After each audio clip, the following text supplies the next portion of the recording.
I'm shaking at the minute, thinking back, because I didn't get a chance to rest or enjoy my pregnancy or even enjoy him. So when we had a roundup with the doctor, he'd go to him and he'd say to me, his iron levels are very high. He'd shout like I'd done something wrong, and I'm like, I'm giving him his medicine, I'm putting it in his juice and whatever not, but if he carries on like this, he won't make it till he's 20. And that stuck in my head. Those words have stuck in my head. He won't make it to 20 with his iron levels like this. And I said, look, what can I do? I'm now joined by Yaseen's mum, Nafisa, who's going to share her experiences of discovering her child was going to be born with a condition, or may be born with a condition that could affect the rest of his life. So Nafisa, first of all, tell us a bit about you. What do you do? What were you doing before you had Yaseen? Before I had Yaseen, yeah, I was working. I've been working since I left school, but then I fell pregnant with him, and things were just a bit thingy because I'd had a blood test. My husband had a blood test, and we both came back with thalassemia. As carriers? As carriers. So he would have been either same as us, minor, or just nothing at all, or he'd be a major carrier. Now that was stuck in the back of my head, but I'd forgotten about it and tried to get through my pregnancy as well as I could.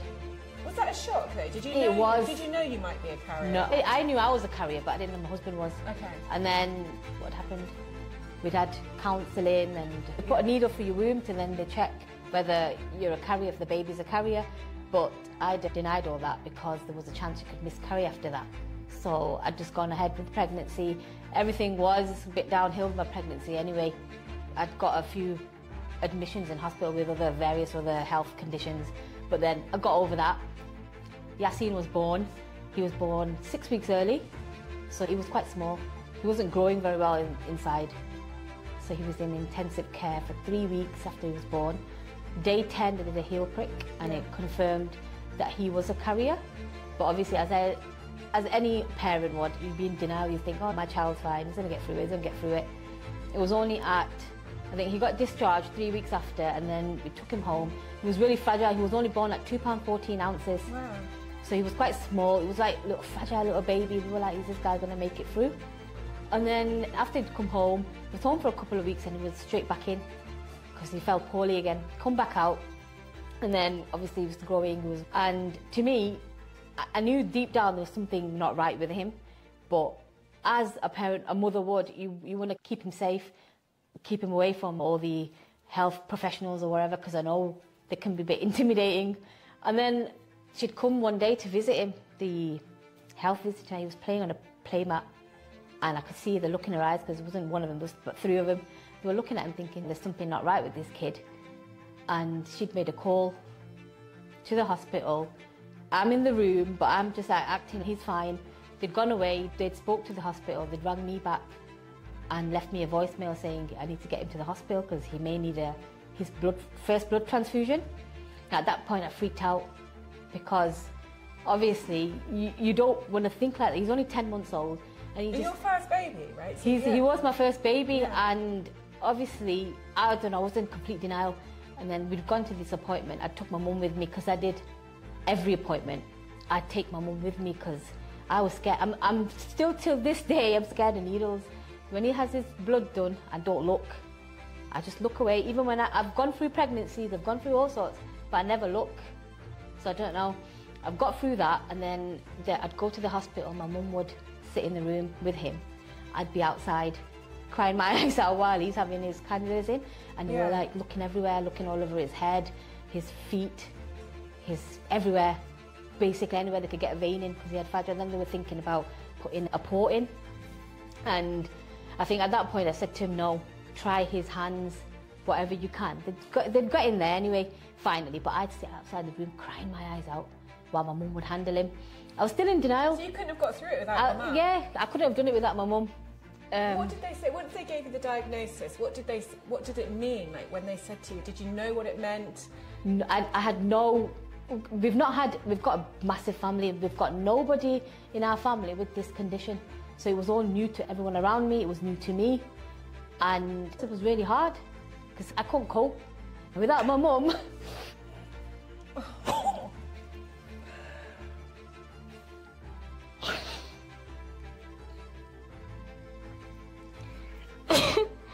Sorry. It's all right, it's all right. Your mum would go in and hold him and talk to the doctors?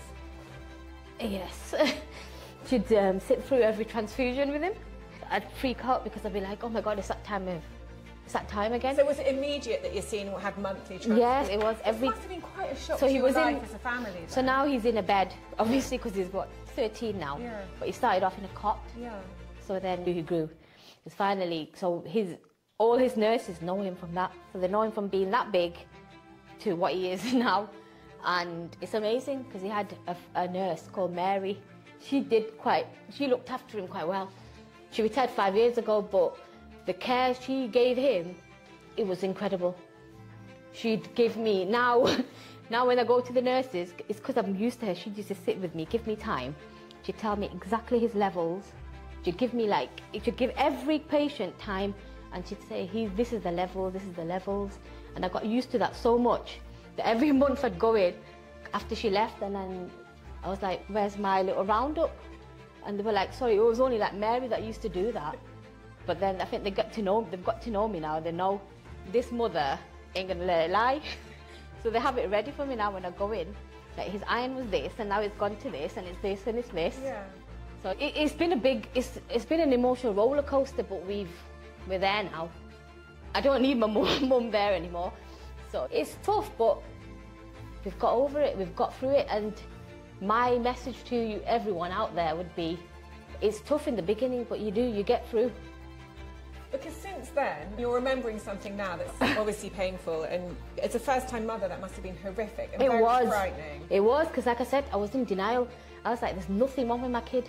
Even the doctors used to say to me, he's got this condition and he's got this condition, and I was like looking at them blank, thinking, no, he's fine. Because to me, obviously, he's just a baby, and you just think, how can you just tell that he needs blood? It wasn't registering in my head. And it's not a condition that people know about, is it? No, it's not. It's not. Obviously, it's more common in Asian and blacks and Asian, I think, but it's more African type. Right. They have the aggressive version. It's called thalassemia, sickle cell thalassemia, yes, yeah. And that is quite painful. Yeah. So Yaseen gets the condition. He gets fatigue. He gets really poorly with it. He'll get fatigue. He'll lose his appetite and stuff like that. But he won't get the pains you'd feel with sickle cell. So we're quite lucky that way.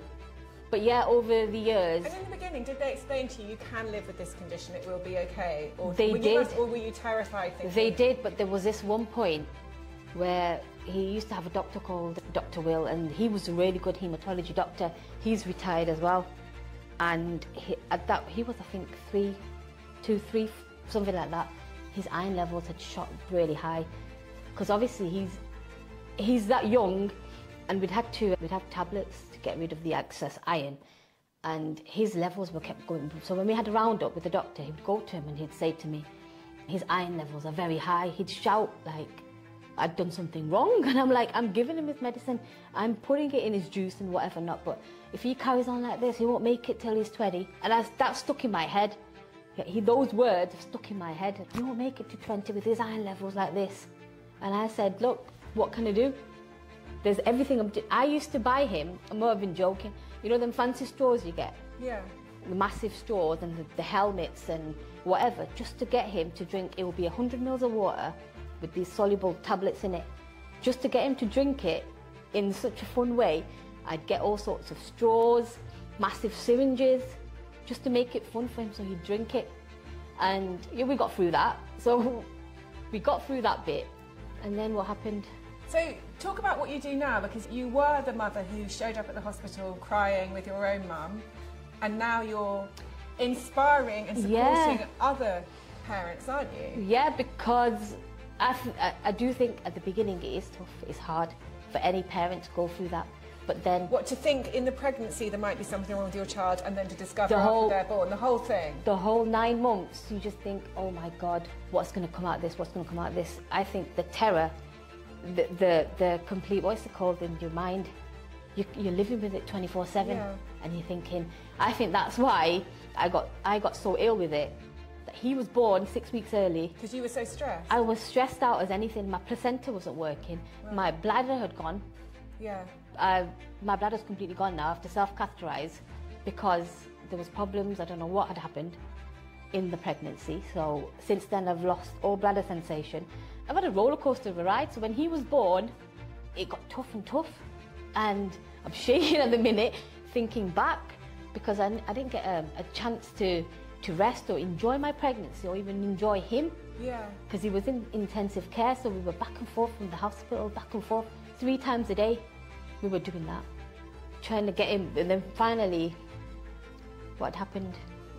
He'd come home, but even then, because he's got ectopic kidneys as well, so it's not just, aside from his thalassemia, he's got 2 kidneys flipped on one side, so the right one's flipped onto the left, or is it the other way around, something like that. But yeah, he's got that, and he's got kidney reflux, he's got that, he's got all sorts going on. So when I went, this is going back now, when I went for my scan, they couldn't find his kidney at all. They said he's got an absent kidney. And when he was born, they found it on the other side. Right. So that's his song, The Other Side. So I mean, that's what he's looking for, his kidney. Is that what the song The Other Side's about? That's Your what kidney ending up on the other side. That's what he's looking for in the song, his kidney. But yeah, so that was stressful in itself because they hadn't directly told me. I just remember being in that scan room and them just looking for something. 1 came and 2 came and they didn't say anything to me. I'd walked away from the hospital and I was looking at the green notes and I saw they'd written absent kidney. And I thought, why have they not told me about this? Yeah. But then, since then, I think that hospital, it was another hospital, and I'd then transferred onto Royal Manchester Children, and I think that's the best thing I did because they've got the best intensive care unit for neonatal babies. So tell us about the mother who came to you in despair, because as you remembered that, you've obviously taken yourself back to a time that was really distressing, but that's not actually how you are now at all, is it? Oh, it's not. Because now it's like to other parents. At some point, was it last year? At some point, I got made. He was the face of thalassemia, and I got made an ambassador. Yeah. But I didn't have the time to put into it. I did put a little bit of time into it, but they expected too much from me, and I couldn't do it. Through them, I don't know what I say. You're talking about the work you're doing with other parents. The woman, the lady I'd met, because she's like another woman, one before her, she spoke fluent Urdu adult. That's not my first language. And the nurse came up to me and she said to me, I've got a new patient, she's absolutely hysterical because her kid could be born with thalassemia. Sorry, is born with thalassemia and she don't know how to cope. Could you speak to her? But she doesn't speak English. So I had a full-blown conversation in Urdu with this lady, and I remember that conversation very clearly. Her kid now is, I think, probably about 8, 9, something like that. And when he was born, she was like me, completely in denial. She's like, no, my son's not got it. And I said, look, your son has got it, and this is how it works. I said, this is how it starts. Trust me, you won't believe it, but this is what's written for you. This is it. So I said, the only thing you can do now is just get on with it, forget it, just have faith in your God, and trust me, you will get through it. And even then, when I see her, she only lives around the corner from me. I hardly see her, but when I do, she just praises me. Deep from her heart, she gives me all these, how do you say duas? Yeah, she gives me these deep prayers, and I'm a strong believer in that. If somebody gives me deep prayers, I feel like that's going to benefit my son. Yeah. Or even just my kids in general. So that's why I like to be good with people. I feel like you be good to someone, you're going to get something back in return, something bigger.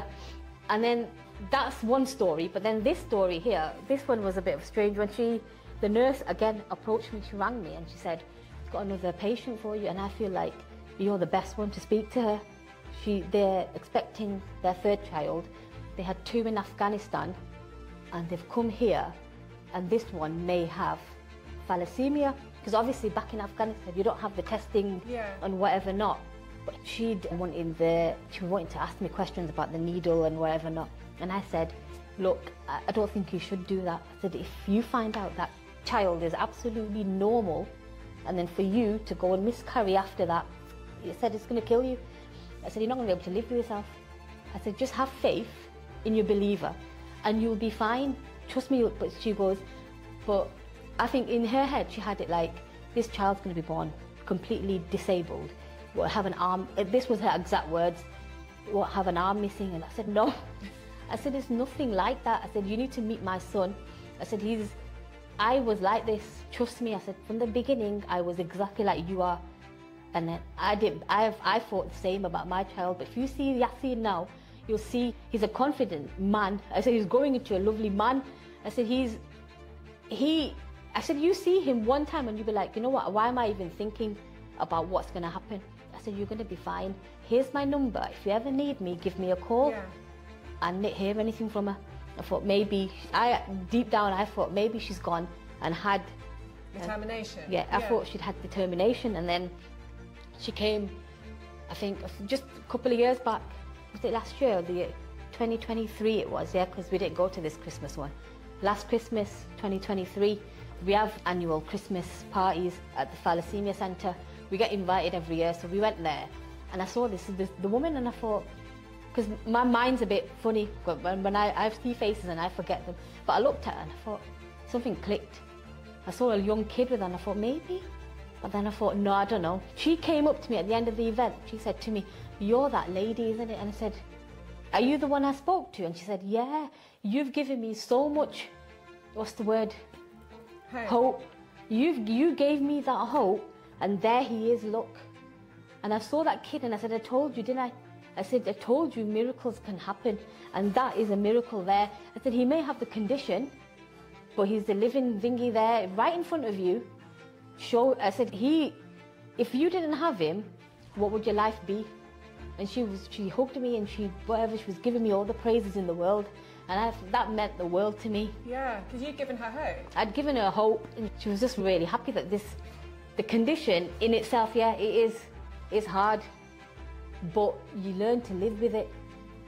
And there's these support groups and everything. So I told her to come. I said, they have conferences every year. I said, you should come.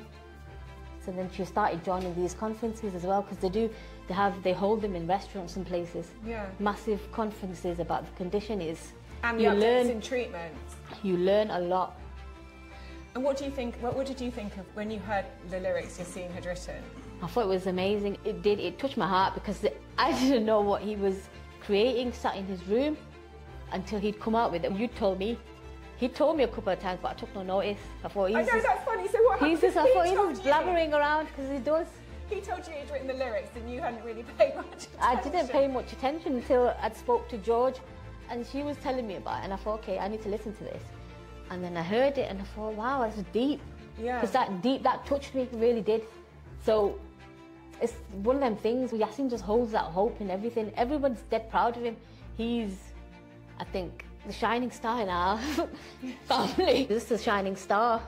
The lyrics are beautiful, for sure. We all had that reaction. I just love the fact that nobody knew, right? He gives them to me and I think they're great lyrics, but I didn't know about his condition. Yeah. And then you haven't heard the lyrics, but you know about the condition. So Yaseen's got this secret project going on, and nobody fully understands until the adults talk to each other and start piecing it together and saying, hang on a second. When George rang me, she was like, I told her, I said, you do know all about his health and what he goes for. She goes, no, he's never mentioned it. Yeah, and that with Yaseen, I feel the proud that he will not let you know what he's going through or what he's been through in his life.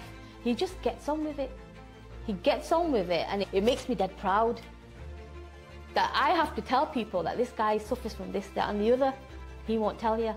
Hopefully, this song is going to spread far and wide. But yeah, he does. That's what he wants to do. He wants to raise awareness. He's always done it where he'd try to, he does raise awareness really well as well. Yeah, he does it. He does. If you speak to him about it, he'll speak to you back. But obviously, he won't want to, he's not an attention seeker, so he won't tell you, I've got this condition. No. He doesn't like pity and sympathy, and he's not that sort of a kid. So just quickly, we've got 2 o'clock. Could you just quickly ask about why is there important that we more people get blood, and what it would mean for Yaseen that there was So why is it so important that more people give blood? Because there's a national shortage, isn't it, of blood. And there's loads of conditions that would need blood. And you guys already find, don't you, that an emergency condition will take precedence over that's what scares me most. If there was an emergency And you're talking about, case. say, big traffic accident or Big something. accident, or anybody needs an emergency transfusion, say even through childbirth or anything, Yaseen's condition, Yaseen's blood transfusion would get pushed back, whereas he would not be priority over other cases. And that's because he isn't in a critical situation. Yeah. But I mean, he would gradually get, if he was waiting because there were a string of emergencies, he would be getting sicker and sicker. He'd get really sick, he'd get really fatigued, he'd be lethargic, he wouldn't be able to go to school as normal because he wouldn't have the energy. So it means a lot. So if you can give blood and you're able to give blood, please donate blood.